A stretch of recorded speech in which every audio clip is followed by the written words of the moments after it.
You're watching Inside Utah Politics. We turn now to the upcoming legislative session and the impact it could have on the arts. For that, we welcome Crystal Young to the show. She is the Executive Director of the Utah Cultural Alliance. Crystal, welcome back to the show. Great to have you with us. Great to be here. Let's start off with the state of arts and culture here in the state of Utah.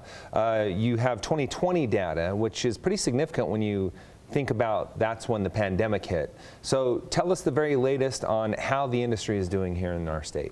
Absolutely. So that 2020 data put together by Kim C. Gardner Policy Institute showed that this industry is 9% of the state's GDP and 1 in 12 jobs. And as you mentioned, that is the pandemic data. So we were the second highest hit industry after leisure and hospitality.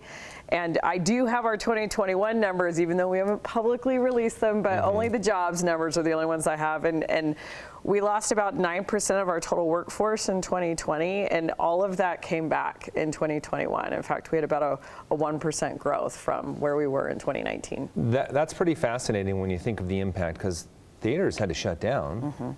How did it still turn out to be a decent year for the industry? 100% that is due to the Utah State Legislature and Governor Cox. President Adams, Speaker Wilson are heroes. They made an early and quick investment into this industry. At the end of the day, we didn't end up being, the highest per capita rescue investment into cultural industries, but they invested early and faster than everybody else did with a very significant amount of money, about $40 million over 2 years.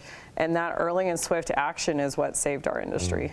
It's incredible when you look back at when we were growing up in Utah to where we are now, and just the venues that we have available, the acts that are coming here that never did before.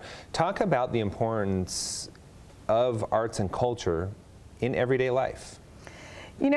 One of the upsides, I think, of the pandemic is we were always able to talk about the quantitative impacts, the economic numbers, the benefit that arts does for kids' grades. But we could never say this is the magic that it brings, this is the value that it brings to your life in a qualitative way. And now with the pandemic, instead of being a thought experiment of what is your life like without arts and entertainment, it can become, we all know what it's like because it sucked. That's true. That's putting it mildly. Right? In a family-friendly way. In a family-friendly way, exactly. I mean, I was devastated personally, but for so many of us, we were missing those connective points, the parts where we tell our stories, where we're entertained, where we get a little bit of an escape from our daily stresses. And that's why it's so important to recognize the arts aren't just nice to have, they are a necessity. This is our life, how we tell our stories, how we live. I mean, family bonding, just so many opportunities there. Let's get into the legislative session because that is a big part, as you have already mentioned, when it comes to our art and culture industry here in the state of Utah. One of the big things that you're really working on this year is a fraud-related bill. Talk to us about that when it comes to ticketing. Absolutely. I'm sure all of us have experienced kind of the messy experience when you go on Google to search for, maybe, whatever hot show. I just saw Lizzo, whoever.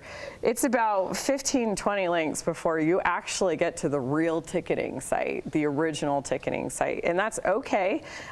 We have no problem with the secondary ticketing market, but it's hard for consumers to know when they're actually on the face value primary ticketing website and when they're not. And Utah has been a leader. We have worked with the legislature for a number of years on this topic.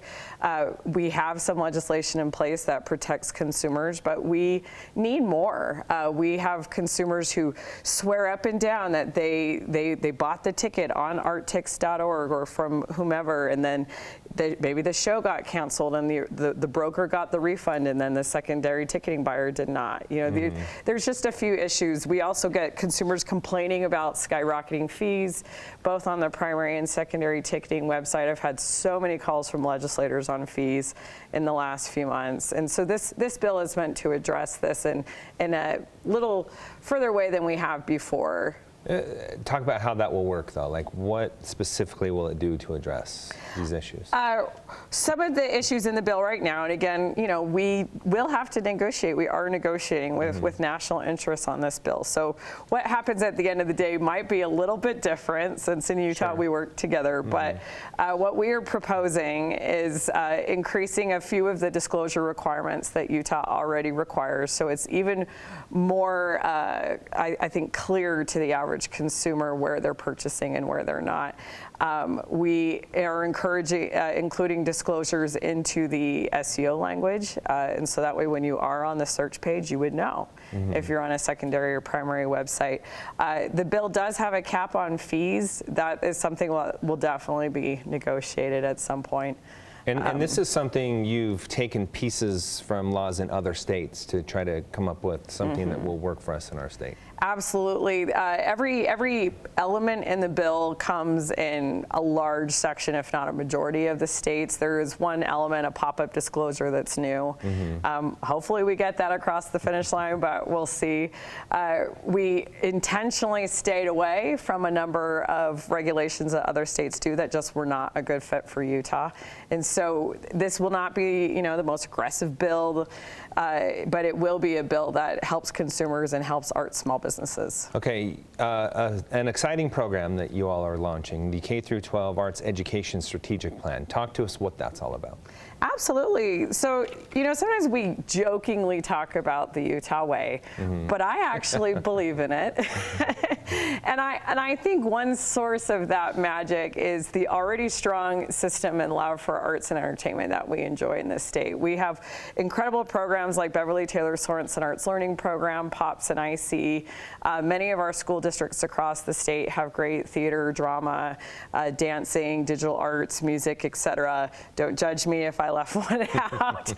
And we all work together, and we have a wonderful system that is working. But we have some opportunity with the relationships we have built with the legislature to address how these programs are funded. As well as thinking about what is the big picture that we're looking for the Utah child. Because again, our end goal isn't that every child become a concert pianist professionally. I would not be sad if every child was capable of that, had that skill set.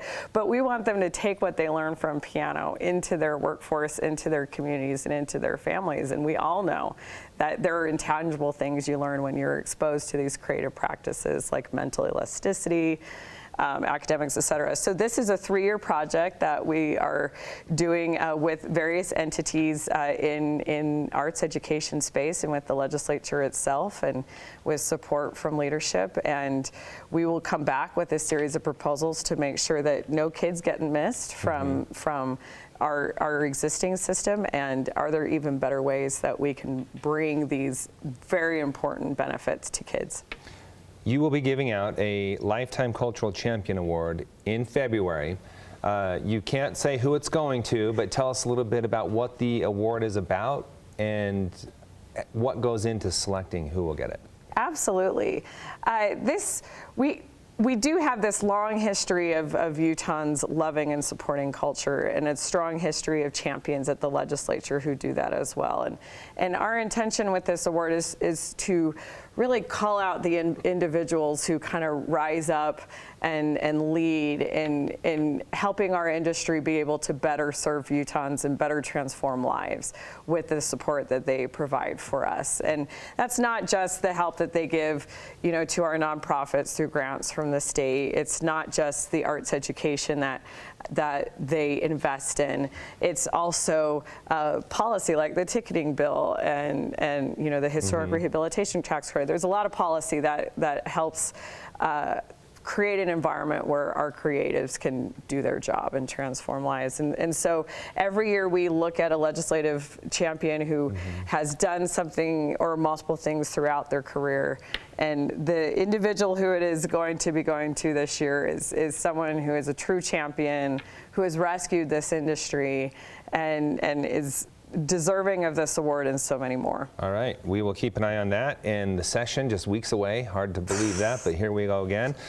Really appreciate your time. Thanks so much for being here. Thank you so much for having me, Glenn. Stay with us. We'll be right back with more Inside Utah Politics right after the break.